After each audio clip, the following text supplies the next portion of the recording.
aí, família, graça e paz, seja muito bem-vindo ao The Way Podcast.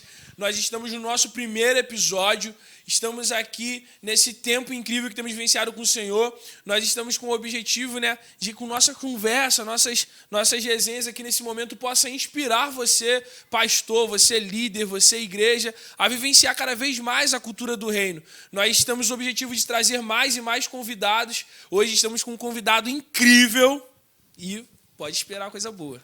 Pois é, né, cara? Realmente, muito feliz em poder estar participando desse projeto. É muito engraçado como começou tudo isso. Né? Na verdade, começou sem intenção nenhuma, né? A gente conversando em roda de amigos, em estudos bíblicos, né? A gente sempre mencionava que tudo que rendia no assunto, aquilo daria um podcast muito bom, né? E hoje, participar desse projeto, realmente, é com o coração muito alegre que a gente está aqui. E eu lembro que a gente começava, conversava, dava as ideias. Não, a gente pode fazer um podcast, que eu ficava mó tempão conversando. Sim. E aí a gente esqueceu. Aí hoje, calhou da gente estar aqui, nesse tempo que a gente tem vivenciado. Exato. Convidado. Você está com uma pessoa muito importante hoje para o nosso projeto. Então vamos apresentar, o reverendíssimo, nosso amigo, pastor, nosso discipulador, pastor Jefferson, o coordenador regional de GCELs aqui na nossa igreja, na Metodista Wesleyana. E nós queremos saber mais de você. Vou deixar o senhor se apresentar melhor, E passa para a gente, pastor Jefferson, quem é o pastor Jefferson? Amém. Graça e paz, você que nos assiste. É uma alegria poder estar com vocês, um privilégio. E poder estar aqui participando desse primeiro episódio. O nosso desejo é que essa conversa possa contribuir, edificar, fortalecer, encorajar, inspirar muitas pessoas que vão nos assistir. Tenho certeza que é apenas o início, o primeiro, e que certamente ao longo dessas conversas que vocês terão com outros convidados, vai edificar e vai fortalecer e vai alcançar esse objetivo. Que vocês tenham muito êxito, muito sucesso. Eu quero que vocês sejam muito abençoados, esse é o nosso desejo. Então, falando um pouco de mim, eu sou nascido e criado num lar cristão, na Igreja Metodista Wesleyana. Não conheço outra denominação, a não ser a própria Wesleyana. Os meus pais são oriundos da Igreja Metodista do Brasil. Então, lá ainda em 67, quando surge a Igreja Metodista Wesleyana, os meus pais, eles vieram também, junto com a Igreja Metodista Wesleyana, foram batizados com o Espírito Santo e todo aquele mover espiritual. E aí deu início, onde fluiu, onde surgiu, debaixo de uma unção, debaixo de uma graça muito grande, e que deu esse pontapé, esse início na igreja. Então, meus pais... até bem relevante, a nível Brasil, digamos. Exatamente, porque não foi algo somente da Igreja Metodista Wesleyana, não foi algo específico na Igreja Metodista do Brasil. Sim. Isso aconteceu em várias outras denominações, e a gente percebe que não foi algo único ou exclusivo, mas um derramar, foi uma graça, uma unção que veio, e aquelas pessoas que estavam sendo batizadas com o Espírito Santo começaram a crer, começaram a ter os dons espirituais, e isso surgiu. Foi nesse mover que surge a Igreja Metodista Wesleyana. Então, ela teve uma grande explosão, cresceu muito. Incrível. E nós cremos que hoje, já falando agora como pastor, eu tive como referência o meu pai, tantos outros pastores, de um servo, uma pessoa muito dedicada à igreja, e a gente cresceu com os meus irmãos, que também tenho mais 2 pastores na nossa família, meus 2 irmãos mais velhos são pastores. Então, poder desfrutar, poder vivenciar, poder experimentar isso, certamente com a influência do nosso pai, que começou também a nos mover em direção ao ministério. E Deus, ele foi muito maravilhoso conosco, veio nos abençoando desde então. E hoje, pela graça de Deus, estou como pastor na Igreja Metodista Wesleyana, em Jericinó, uma igreja maravilhosa, abençoada, que vocês conhecem, fazem parte. Desde garotinho. E é uma alegria. É uma alegria, a gente poder participar disso, como é bom. E também com essa visão que fomos alcançados, fomos tomados pela visão com pequenos grupos, e a gente tem tido a oportunidade localmente de viver esse novo tempo, viver esse novo momento, e é o que a gente quer fazer, compartilhar, fazer uma transição em uma denominação não é fácil, mas temos também esse desafio, além de pastor local, de estar coordenando na 6ª região, né, essa área com os pequenos grupos, coordenador dos GECELs, e o nosso objetivo é poder fazer com que as pessoas sejam inspiradas e possam vivenciar, até porque hoje o pequeno grupo é um dos pilares da nossa denominação, está sendo amplamente difundido, massificado. Já estamos às portas de uma conferência, aproveito já para poder falar aqui, nos dias 9, 10 e 11 de setembro, a conferência Visão e Paixão, vai acontecer no acampamento John Wesley, em Xerém. Então, você é nosso convidado, se organize e participe, que eu tenho certeza que vai ser um tempo de muita graça de Deus sobre a sua vida, renovação ministerial também. Sim, né? Pastor, o senhor comentou sobre ter vindo da família que, lá no início da Metodista do Brasil, né? E aí partindo depois para esse início da Igreja Metodista Wesleyana, né? Vivendo esse avivamento, né?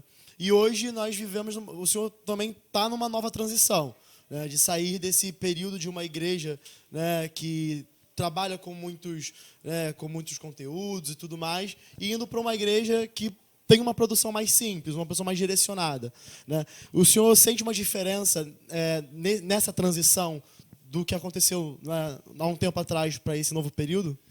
Bom, deixa eu só fazer uma correção. Em 67 eu ainda... Acho que não era nascido, né? Mas, eu não tinha nascido, mas eu fui fruto disso, né? Nasci um tempo depois, mas herdei, né? Experimentei.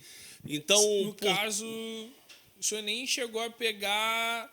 O senhor pegou bem depois, né? Exatamente. Depois. Né? O senhor já pegou a igreja wesleyana já formada. Eu nasci em 75. Sim, então, foram 8 anos depois do início da igreja, e eu fui crescendo nesse desenvolver, até porque a igreja ela foi buscando referência no que ela tinha mais próximo. Mas acabou que o senhor acabou crescendo, né, nesse ambiente já avivado, né? Exatamente. O senhor não pegou as primeiras, ali as sementes, mas o senhor já pegou a árvore crescendo, né, basicamente. Exatamente, porque uma transição ela não acontece de uma hora para outra. Então podemos dizer que, apesar de ter sido fruto deste avivamento, ela estava num processo de transição muito acelerado, e até ela conseguir encontrar a sua própria identidade. Então, eu nasci nessa formação, cresci na Wesleyana nessa formação, então, para mim, foi esse privilégio. E vi também a Wesleyana ela ter essa expansão, esse crescimento, esse boom. Uma igreja, poucas igrejas, é bom a gente destacar isso, foram tão impactantes e tão relevantes como a Igreja Metodista Wesleyana a partir do seu surgimento em 67. Então, a gente percebe que a igreja, ela, embora estejamos falando aqui da denominação, a igreja ela é do Senhor. A igreja é de Jesus Cristo. A igreja, nós estamos aqui para servi-lo. Então, eu penso que toda vez que a igreja ela começa a entrar num processo, Deus já na sua infinita graça, ele já começa a perceber nisso essa necessidade de um derramar, porque eu acredito que o que está acontecendo hoje, falando dessa transição dos pequenos grupos, é nada mais do que realinhar a visão, é nada mais do que resgatar a visão da igreja primitiva, é ser e viver aquilo que mais se aproxima da igreja primitiva. Então, esse modelo não é nada novo, não é exclusivo da Igreja Metodista Wesleyana, muito pelo contrário, nós até demoramos a chegar a essa visão, então tem muitas outras que estão à frente, mas igrejas independentes, né? Agora, como denominação, é um maior desafio, e é isso que está sendo proposto. Não tem sido ainda nada impositivo aos pastores, mas é uma ideia de muita ministração, muita palavra, de muito resgate, de muita ideia de romper um pouco com a nossa visão, que foi herança, sim, do que recebemos, mas nós, hoje, já não vivemos mais aquilo que nós estávamos vivendo no início da obra, em 67, nos anos 70, quando se inicia. Muitas coisas se perderam, por exemplo, o trabalho nos lares, porque todas as igrejas, basicamente, quando surge a reunião, conhecida reunião da ponte, a Igreja Metodista Wesleyana ela não tinha templo. Então, ela obrigatoriamente teve que ir para os lares, para as casas. Então, ali surgiu a história da Igreja Metodista Wesleyana, são as casas, são os lares. E dali surgiram as igrejas. Então, era muito comum a igreja surgir a partir de um lar, de uma casa, de uma família que foi evangelizada, que se converteu, e a gente chamava de ponto de pregação, né? E não tinha uma estratégia como tem hoje, algo estruturado como o GECEL, mas a nossa origem, e a gente pega a própria origem da igreja aqui em Jericinó, onde estamos, ela também tem essa raiz de um lar, que foi o lar anfitrião, que acolheu, e a partir desse lar vidas foram alcançadas, houve salvação, resgate, e hoje tem a Igreja Metodista Wesleyana, né? E eu aproveito aqui para honrar, né, o pastor César, né, que é esse grande homem, foi ele quem abriu a sua casa, e que hoje estamos aqui a partir da vida dele, de alguém que se colocou à disposição com a sua família para poder alcançar. E hoje muitas pessoas são alcançadas, porque uma pessoa abriu a sua casa. E realmente viver mudanças, elas trazem para a gente, né, um certo desconforto. Né? E como foi para o senhor essa transição, aceitar essa transição e vivenciar isso? É importante destacar que essa transição ela veio de uma forma muito pessoal, né? Ela não veio dentro de uma necessidade de ver um modelo e eu quero seguir esse modelo, eu quero buscar esse modelo. Ela surgiu a partir de uma inquietação. A nossa igreja ela vivia um tempo até bom, muito bom, graças a Deus. A gente vinha crescendo, desenvolvendo dentro da nossa estrutura tradicional. E, de repente, eu me vi sendo questionado, me questionando a mim mesmo. Né? E eu, nas minhas orações com Deus, começamos o trabalho com os pequenos grupos, mas ainda tinha a ideia de que algo estava faltando. E nas minhas orações eu tive a oportunidade de participar de uma conferência nacional, dentro de uma dessas visões com pequenos grupos, e ali eu entendi que aquela conferência ela veio como resposta de Deus, do Espírito Santo de Deus. Mas muito interessante, porque quando começou esse processo de transição, veio ao meu coração o próprio Espírito Santo de Deus e me deu uma palavra consolidação. E eu não sabia ainda, por definição, sim, o que era consolidação, mas não estava entendendo o que essa consolidação se encaixaria nessa estrutura. E certa vez eu estava trabalhando num shopping, encontrei um amigo que foi amigo de seminário, e ele hoje está numa outra igreja, outra denominação, e eu conversando com ele sobre a visão dos pequenos grupos. E ele falou assim, olha, a igreja que eu estou trabalha nessa visão. E ele fez menção a um outro colega também de seminário, na época, o bispo Wellington, e é uma alegria também, um grande amigo, alguém que tem me inspirado também dentro dessa visão com pequenos grupos. E ele falou assim, olha, o bispo Wellington escreveu um livro, e eu vou pegar um exemplar e vou dar para você que eu tenho lá no meu carro, né? Eu acho que o bispo Wellington nem sabe dessa história. E eu peguei o Fábio, trouxe, e é esse amigo em comum, o Fábio trouxe o livro e me deu o livro. E quando ele me deu o livro, o título do livro era Consolidação. E aí são coisas que Deus faz, né? E ali é um livro assim que ele não tinha um propósito de se aprofundar muito em algumas áreas, mas ele me trouxe uma ideia muito clara do que eu precisava fazer, do norte, né, da direção que eu precisava seguir, de referência, e foi a partir daí que as coisas começaram a surgir e Deus foi colocando, né, eu fui tendo a oportunidade de participar de algumas conferências e aprender um pouco mais, e dentro disso eu comecei a me encontrar e entender. E a partir dessa experiência, o meu ministério, isso eu falo de uma maneira muito pessoal, começou a ser e acontecer de uma forma muito diferente, né? A minha forma de falar, de comunicar, de repensar a igreja, de olhar para a igreja e entender que a igreja não tem que seguir o que eu acho que é certo, mas buscar na visão, no modelo bíblico, o que a igreja precisa caminhar. E de uma forma muito simples, dizer que eu não tinha que inventar roda nenhuma, que ela já tinha sido inventada. Cristo deixou a igreja e disse assim, ó, ide e fazei discípulos. E a gente começa a fazer tantas coisas que nada tem a ver com discipulado. E eu me vi sendo confrontado e entender que a igreja ela tinha a sua rota, a igreja ela tinha a sua direção, e o que eu estava fazendo, embora fosse bom e até produtivo até certo ponto, mas o nosso foco não estava apoiado, né? Não estava plantado, não estava dentro do pilar principal que é de fazer discípulo. Então, me trouxe um grande constrangimento ao ponto de eu achar e entender que que eu não estava fazendo o que Cristo queria que eu fizesse como um pastor à frente da igreja, mas eu estava fazendo aquilo que eu entendia que era certo. E entender o que é certo e fazer o que é certo, existe às vezes um grande abismo, porque eu posso até ter a melhor intenção, mas estar intencionado em fazer certo e não estar fazendo como deveria fazer. Então, esse resgate da visão dos pequenos grupos tem muito a ver com a visão da igreja primitiva e vivenciar aquilo que Deus direcionou, que Cristo colocou para a igreja. Então, a igreja ela precisa estar pautada no grande mandamento e na grande comissão. O grande mandamento, amar a Deus e ao próximo, e a grande comissão, fazer discípulos. Só um comentário, que eu lembro quando o senhor veio de uma dessas conferências, né? E o senhor veio impactado.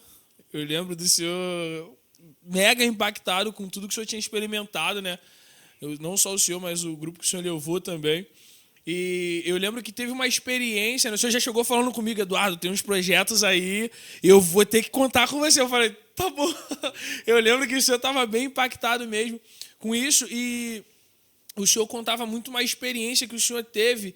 Eu queria que o senhor compartilhasse com todos nós aqui essa experiência, que foi até aquela da pipa que o rapaz representou, que era como se estivesse levantando uma pipa, né? Fazendo esforço. Conta pra gente aí. Exatamente. Esse pastor, ele compartilhou de uma experiência, de um sonho que Deus deu a ele.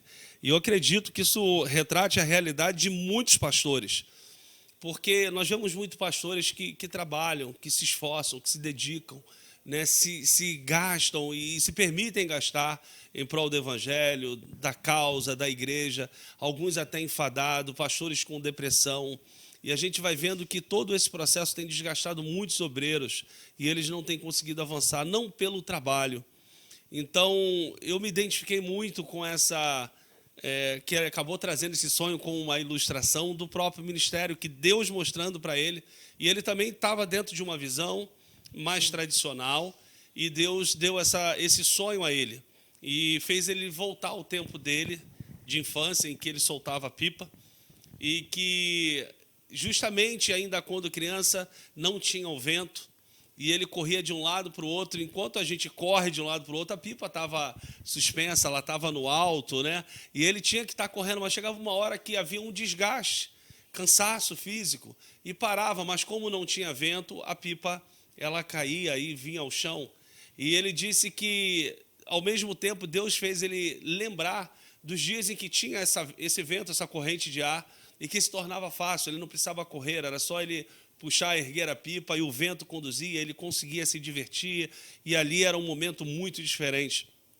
E Deus exatamente mostrou isso a ele.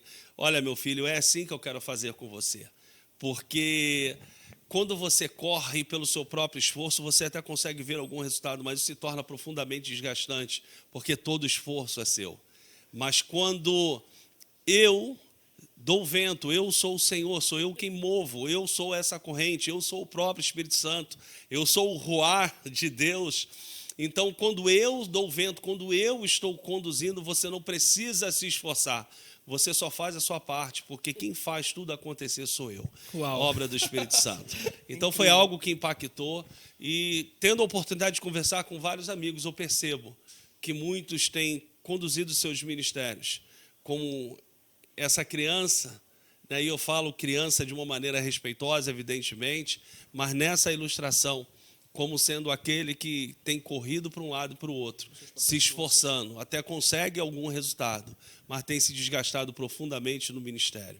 Mas quando a gente permite Deus conduzir, a gente vê um resultado exponencial, um resultado de maior crescimento, e o nosso foco não é o crescimento em si, mas a igreja ela foi plantada, ela foi projetada para multiplicar e para crescer. Então, toda a igreja saudável, ela precisa ter esse olhar de entender que o resultado de uma igreja saudável é o crescimento natural, um crescimento exponencial. Sim, show de bola. Assim, realmente ouvindo, né, essa história realmente faz a gente imaginar essa situação e realmente levar a um lugar mesmo de querer viver isso, né, de querer estar vivenciando isso. Mas, assim, participar fazer essa transição, né, ainda se encontra algumas dificuldades de vivenciar isso, Né? E conta pra gente assim, quais as dificuldades o senhor acha que ainda se encontra quando se coloca disponível a vivenciar isso? Eu acredito que a primeira barreira a ser vencida é nossa, como pastores. A gente tem dito muito nas oportunidades que a gente tem de poder compartilhar, de mostrar que o primeiro, ou seja, a primeira pessoa, tudo tem que começar, né? A ideia do início deve ser no pastor. Precisa ser pelo pastor, tem que nascer no coração, tem que ser tomado pela visão. Porque quando a gente é tomado pela visão, a gente talvez não tenha a visão clara de tudo como vai acontecer, mas a gente se supera, a gente tem o desejo, a gente mergulha nisso. Então, o primeiro passo precisa começar pelo pastor. Mudança da mentalidade, mudança de pensamento, mudança de ver, a forma de mudar, de ver o evangelho. A gente não está falando de negociar princípios bíblicos, porque esses princípios eles são imutáveis. Não negociamos princípios bíblicos. Nós negociamos o quê? São, às vezes, os costumes. Aquilo que nós herdamos, que a gente acha que é correto, e a gente está brigando, às vezes, com temas que não estamos falando de pecado, mas que por causa das nossas posturas a gente tem tirado algumas dessas pessoas da igreja, levando ela ou até confrontando em algo que não tem necessidade da gente confrontar. Então, eu sei que princípios, valores morais, sociais, eles são importantes, e a gente não está falando aqui de negociar com isso de maneira nenhuma. A gente não negocia o que é bíblico, mas o que a gente está falando aqui são costumes, tradições que nós carregamos e às vezes dando o mesmo peso ao peso que nós damos à palavra de Deus. Então, existem coisas que nós precisamos mudar. Então, a mudança do próprio pensamento. O que a gente pode abrir mão? O que a gente pode se adequar a esse formato social? Como é que a gente pode ser relevante, contextualizado, moderno em nossas programações, em nossos cultos, em nossas igrejas, sem permitir que o mundanismo entre ou que a gente negocie ou flerte com o que é pecado. Então, existe um grande desafio, mas nós estamos tão apegados, às vezes, a essas estruturas que nós não temos, às vezes, um olhar para as pessoas, de olhar para as pessoas, as necessidades das pessoas. Seria ficar tão atolado com o processo todo, né? Durante aqui a vida e perder o propósito, que seria alcançar vidas, fazer com que mais vidas fossem parecidas com Jesus, né? Que é o objetivo. O livro A Treliça e a Videira, que eu recomendo, para quem deseja estar nessa visão, ele é um livro extraordinário e trata de uma forma muito simples, mas eficaz, onde ele vai nos mostrando que a estrutura, que são as coisas que fazemos, os nossos eventos, a treliça, né, ela representa exatamente essa treliça. Então, a treliça, ela tem que acontecer para dar suporte, para servir de base para a videira. Então, a treliça precisa ser bem estruturada, o que fazemos precisa ser bem sólido, bem estruturado. Porém, a estrutura ela precisa se mover de acordo com a videira. A treliça se move de acordo com a videira. Sim. Não adianta a gente preparar uma mega estrutura se não tem vida. E também não adianta a gente só pensar na videira e se essa videira não vai se apoiar em alguma estrutura, porque ela só vai dar o fruto se ela tiver estrutura. Sim. A videira no chão, sem estrutura, ela não frutifica, ou se vier a frutificar, esse fruto se perde. Então, nós temos que criar estruturas que são importantes, porém, que não valorizam a estrutura pela estrutura, mas ela tem um propósito sempre de olhar para pessoas, para vidas. Então, essa transição, ela nos leva a ter essa mudança de mentalidade. Então, quando a gente, como pastor, entende isso, avança com a igreja, a gente começa agora a impactar a igreja, fazer a igreja acreditar nisso. Então, essa mudança de pensamento, ela vai também acontecer na igreja, para que a igreja, junto com o pastor, possa abraçar a visão, porque sozinho o pastor também não vai conseguir. É até o conselho que Paulo dá a Timóteo, né? Você seja equilibrado em todas as coisas. É exatamente isso. E, tipo, pastor, dentro da ideia que a gente está trazendo, né? A gente também tem para você que está nos assistindo, nós teremos agora em todos os domingos de setembro o seminário Resplandeça. A gente faz isso todos os anos, né? Vou pedir até o pastor para explicar qual é o intuito, qual é o propósito do Resplandeça.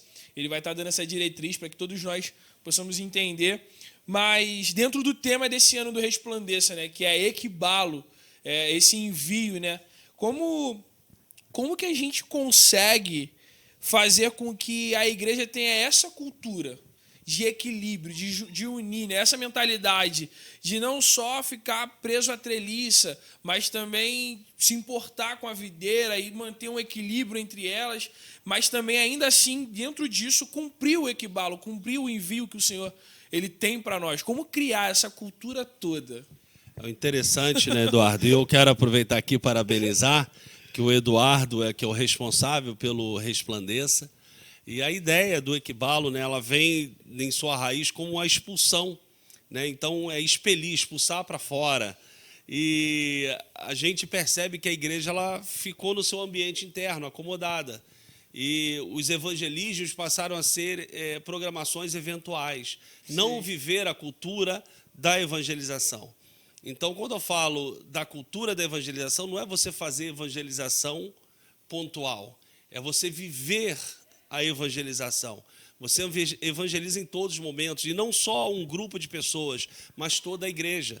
E aí a gente começa a entender a necessidade, porque quando você fala em mudar uma cultura, você precisa trazer o tema ao debate, você precisa falar sobre isso, você precisa instruir sobre isso, você precisa ensinar, trazer esclarecimento. E o Resplandeça, ele além de proporcionar isso, ele também é algo que inspira a igreja a entender e vivenciar exatamente a visão que está sendo colocada para ela. Então, o Resplandeça, ele veio nesse alinhamento, né, de inspiração, de alinhamento de visão, de implantação de cultura, seja pelo serviço, né, seja pela cultura do reino. Quem somos nós? Estamos aqui nesse mundo, mas não somos mais cidadãos desse mundo, e aprender a viver como um cidadão do reino. Então eu preciso agora, como cidadão do reino, aprender a cultura desse reino, ter uma postura do reino, uma vida desse reino. Estamos aqui,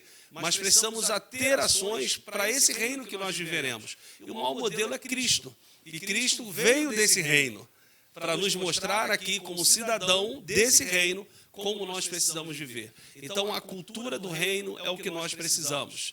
Mas, para chegar a viver essa cultura do reino, nós precisamos também viver a cultura do discipulado. Porque é através do discipulado que Cristo veio e Ele ensinou os seus discípulos a viver neste mundo como cidadão desse reino. Então, essa cultura ela precisa ser disseminada, e nós cristãos, a igreja de uma forma geral, ela precisa orientar e ensinar. Então isso vem através da ministração, através de estudo, vem através da escola bíblica dominical. Mateus está aqui como superintendente da escola. Então a gente traz agora toda a orientação da igreja para que ela possa viver essa cultura. E ela começa a perceber que algumas áreas da sua vida não são compatíveis com esse cidadão do reino. Então, o discipulado ele vem nessa lacuna, onde a cultura da evangelização existe, as pessoas se convertem, foram evangelizadas, receberam a Cristo, e elas agora são nova criatura e precisam agora viver como esse cidadão do reino, o novo reino. Então, nasceu de novo como cidadão desse reino. E agora, como é que ele faz para viver como cidadão desse reino? Porque tudo que ele aprende é o que esse mundo ensina, cidadão aqui deste mundo. Agora, para ele alcançar essa cidadania, né, celestial, para ele viver como esse cidadão desse reino, existe essa transição que é o discipulado.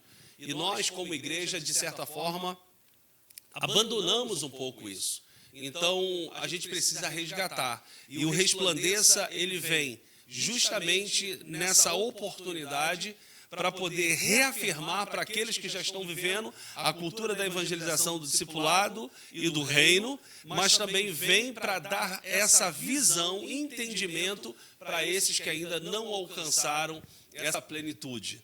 Então, o Resplandeça ele vem preencher em todas as áreas e se tornando uma das principais conferências, seminários que nós temos em nossa igreja, onde mobilizamos, paramos mesmo a igreja para poder vivenciar e aprender e absorver aquilo que a gente tem como visão para a nossa igreja.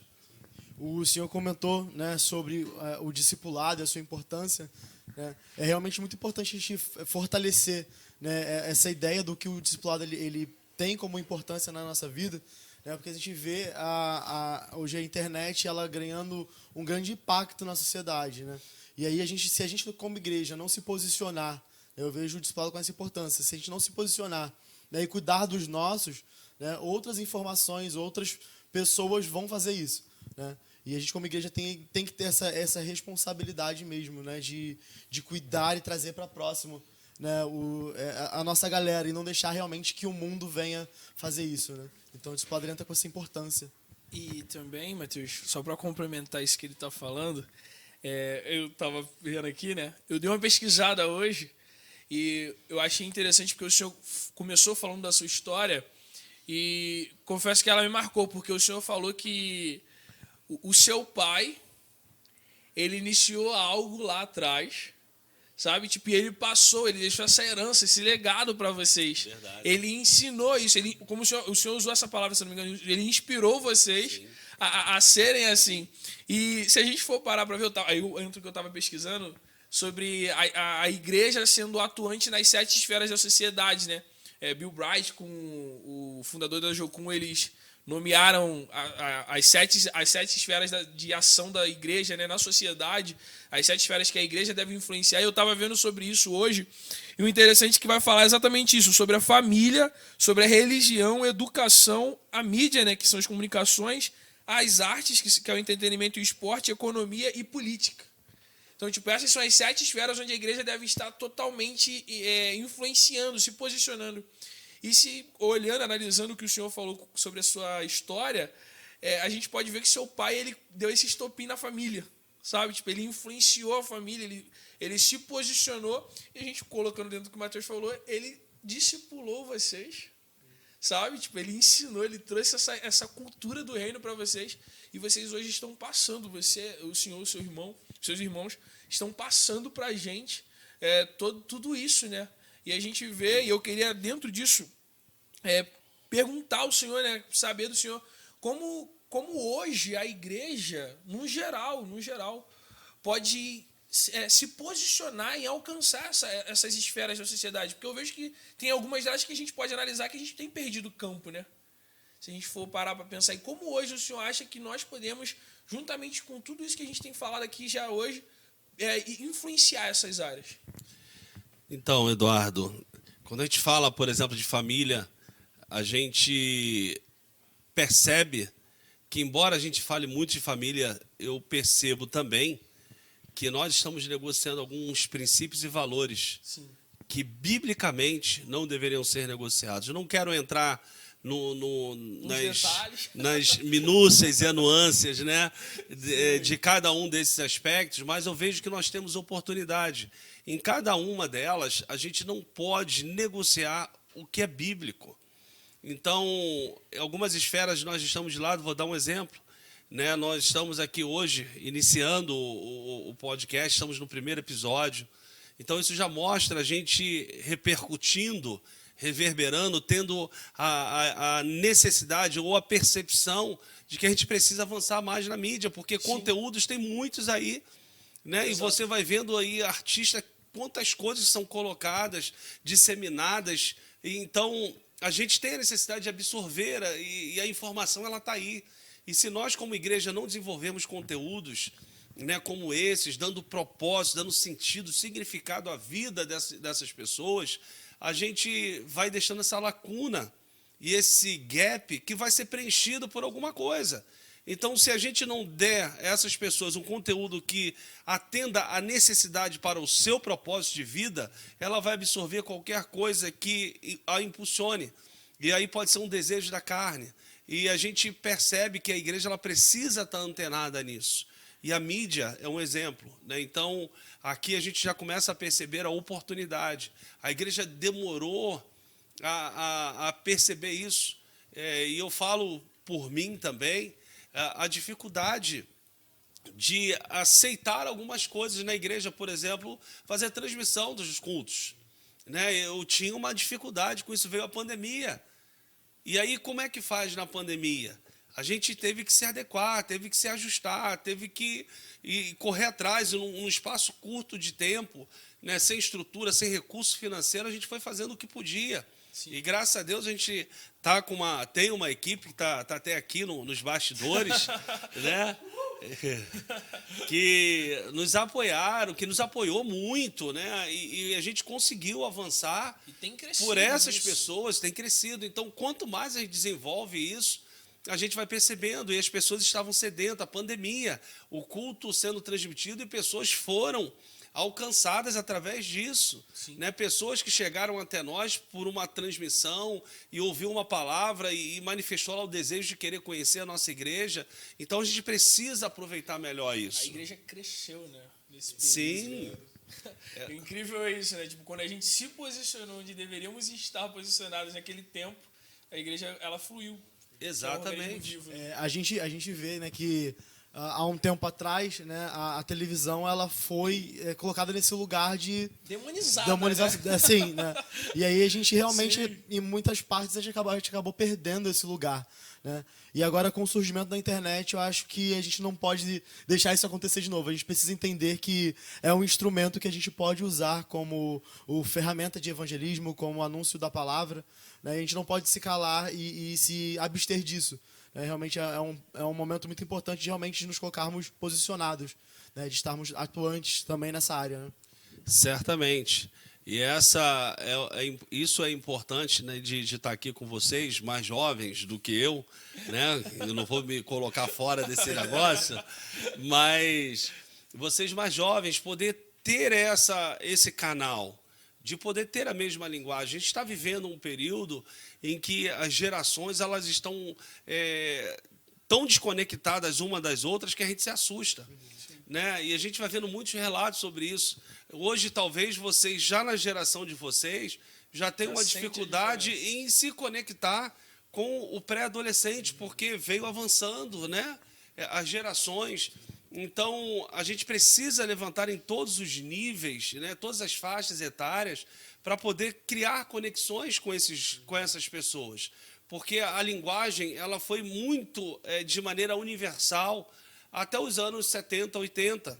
E hoje ela não é mais a forma de você comunicar, até mesmo as palavras, as gírias, né? Eu escuto às vezes algumas palavras que para mim não faz sentido nenhum, mas que para mim era um palavrão, era uma coisa horrorosa. Sim, aquilo sim. Que era. E aí falam com tanta naturalidade que se torna agressivo. Eu não vou reproduzir aqui, mas o meu filho em casa chegou lá falando de um colega, né, de um conhecido, e falou. Quando ele falou a palavra, eu falei, meu filho, de onde que tu ouviu? Não, pai, porque isso é todo... E eu fui, vai lá no dicionário e busca lá o que significa essa palavra. Real. Aí, quando ele leu, ele falou assim, caramba, pai. Não tinha a noção do que era, mas para minha geração, ouvir aquilo ali é algo agressivo. E é um cuidado que a gente tem que ter nessa transição, por isso a gente acha relevante, importante a igreja multigeracional, porque vocês certamente poderiam estar no púlpito e usar essa palavra de uma forma muito tranquila. E a minha geração, ia olhar aquilo ali e ia ficar desesperado. Como é que pode estar falando uma coisa dessa no púlpito da igreja? Sim. Então, são coisas que a gente precisa tomar cuidado. Da minha geração, na hora de se comunicar com a geração de vocês, e vocês com a geração que está chegando, mas também vocês com a geração mais antiga. Né, com a minha geração, os mais antigos, mais conservadores ainda, né, os que estão mais atrás, né, quando eu digo mais atrás, no sentido de idade, que nasceram há mais tempo.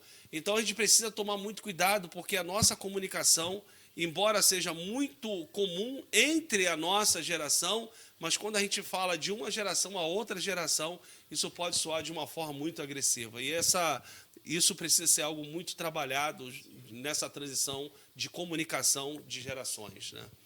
Isso é bem verdade, né? Porque eu até comentar que o senhor deve ter pego aquela época que jogar bola não podia tanto, a bateria, tudo isso. E eu queria entender, o senhor citou sobre estar falando com mais jovens, eu queria entender como foi para a época do senhor, para a geração do senhor, essas situações, né, esses bloqueios que vocês vivenciaram, era normal, tipo, Vocês ficavam tranquilos com isso? Como é que era a sensação? Eu nunca parei para pensar sobre isso, eu nunca parei para conversar com alguém sobre isso. A minha geração, ela já começou a ser aquela geração que mudou um pouco a visão. Vou dar um exemplo. A mulher, quando pintava a unha de vermelho, ou usava qualquer roupa vermelha, ela era a mulher considerada vulgar. Sim. Né? Isso para não expressar umas palavras. Outras coisas. E assim, usava os brincões maiores, argolas, por exemplo, né? As unhas grandes, como a gente vê hoje, que essa vaidade era considerada espírito de Jezabel, o cabelo curto. Isso não existia, isso era exclusão mesmo, a pessoa era excluída da igreja, era disciplinada. Então, todas essas coisas, elas vieram mudando com o tempo. Jogar bola era coisa do diabo, ir à praia nunca. Então, a gente entende, assim, a gente só pode e precisa tomar muito cuidado com alguns lugares onde nós estamos. Eu gosto de jogar bola? Gosto, mas aonde eu vou jogar futebol? Quais são as pessoas que eu vou estar ali? Qual o ambiente que eu vou estar? Porque, às vezes, o futebol em si não é um problema, mas, às vezes, o ambiente ele pode se tornar um ambiente prejudicial. Estar na praia, ir à praia, não é pecado de maneira nenhuma, né? A natureza está lá, Deus fez. Mas aonde que eu vou na praia? Qual o ambiente eu vou estar na praia? Com que grupo de pessoas eu vou estar na praia? Qual será a intenção da pessoa, a exposição? Porque a gente começa agora a entrar num outro campo, né, do tipo de roupa, né, o biquíni ou a sunga, se está marcando, se não está, será que não está sendo muito sensualizado? Ou uma exposição que não tem a ver com você aproveitar o ambiente da natureza, mas, de repente, você querer apresentar o seu corpo. Vaidade, né? Algumas pessoas, às vezes, ou até a sensualidade, usando o próprio corpo como instrumento de iniquidade, levando o outro, às vezes, a te desejar, cobiçar, a pecar. Isso eu falo tanto para o homem quanto para a mulher, de uma forma geral. Então, são coisas que a gente precisa tomar cuidado, que é lícito, né, que não é pecado, mas, às vezes, a intenção por trás disso pode trazer umas consequências danosas. Então, pode começar com futebol, pode começar com uma ida à praia. Eu não vejo isso como problema, não considero errado. Gosto de jogar futebol, gosto de ir à praia, mas a gente tem que tomar cuidado com os extremos. Quais grupos, a forma como a gente usa aquilo que Deus nos deu. Então, acredito que tudo também que está fora da moderação, do equilíbrio, pode trazer consequência. Então, eu acredito que nós transicionamos já alguma etapa com a geração anterior dos meus pais, mas eu percebo que algumas coisas eles tinham razão. Eles tinham razão. Que a gente, às vezes, não sabe lidar com a liberdade que a gente tem. E o jovem ele quer viver intensamente a sua liberdade. E a gente tem visto aí uma juventude que, por causa disso, as meninas estão novinhas, mas já envolvidas na sexualidade, já com filhos, 2, 3 filhos com 15, 16 anos, a vida que se perdeu, e há todo um incentivo, porque não tem a maturidade ainda, não consegue medir as consequências, como o foco é o hedonismo, é o prazer, então você vai vendo que ali naquele momento não se pensa muito nas consequências, e a gente vai vendo que hoje a gente desfruta de muitas pessoas na sociedade que não têm a menor noção mais do que é certo ou errado, do que é lícito ou não é lícito, e cada um pensa de maneira muito individual, pensando em si somente, e vejo que hoje nós estamos colhendo fruto de uma geração que não soube lidar com a liberdade que conquistou, em muitos aspectos. Penso que muitas foram positivas, mas em muitos a gente tem sofrido a consequência das más escolhas. Show de bola. Bom, a gente está já caminhando para o fim aqui, né, do nosso podcast de hoje. Foi um tempo incrível com o pastor Jefferson.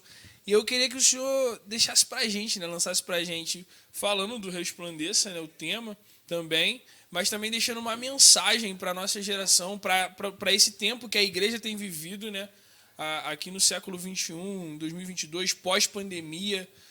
Eu queria que o senhor deixasse uma mensagem para a gente também, além de também falar do Resplandeça e dar essa divulgação para a gente.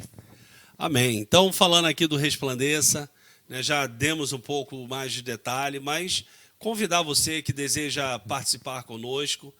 São todos os domingos do mês de setembro, às 9 horas da manhã estaremos iniciando. E todos os domingos teremos um convidado, né, que vai vir aqui palestrar, ministrar sobre as nossas vidas. Vamos iniciar com um momento extraordinário de muita adoração, de muito louvor, e como nos outros, creio que cheio da presença de Deus, da unção do Senhor. Então, um momento de aprendizado, um momento de edificação, e eu quero incentivar você a participar conosco. Né, a nossa igreja aqui em Jericinó fica situada na Rua Pedralva, número 30, em Realengo. É bem fácil de chegar. Temos como referência o Hospital Albert Schweitzer.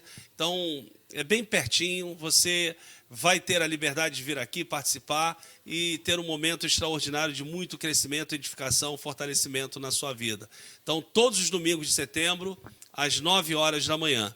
E deixando aqui o recado, né, o que nós precisamos entender que a nossa criação, né, o motivo da nossa existência, ela tem um propósito.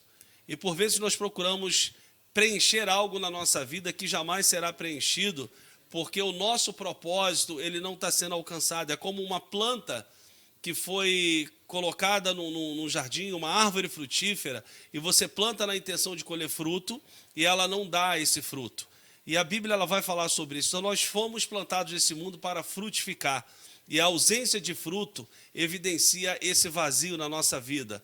Então, quando nós encontramos o propósito, quando nós encontramos em Deus, somente Ele pode preencher esse vazio e nos dar esse propósito. E assim, certamente, vamos ter a nossa vida plena, encontrando em Deus, tendo nele a nossa primazia, não tendo a preocupação com as demais coisas. Quando eu falo a preocupação, não é ignorar, mas sim buscar primeiro o reino de Deus e a sua justiça e crer firmemente que todas as outras coisas elas serão acrescentadas. Então é possível você ser um jovem e viver uma vida feliz, uma vida saudável, uma vida como cidadão do reino de Deus. É possível ser feliz sendo cristão.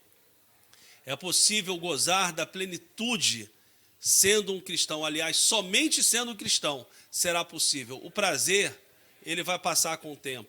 A beleza, o estereótipo, ele vai passar com o tempo. Mas aquilo que nós construímos em Deus, elas ecoam na eternidade.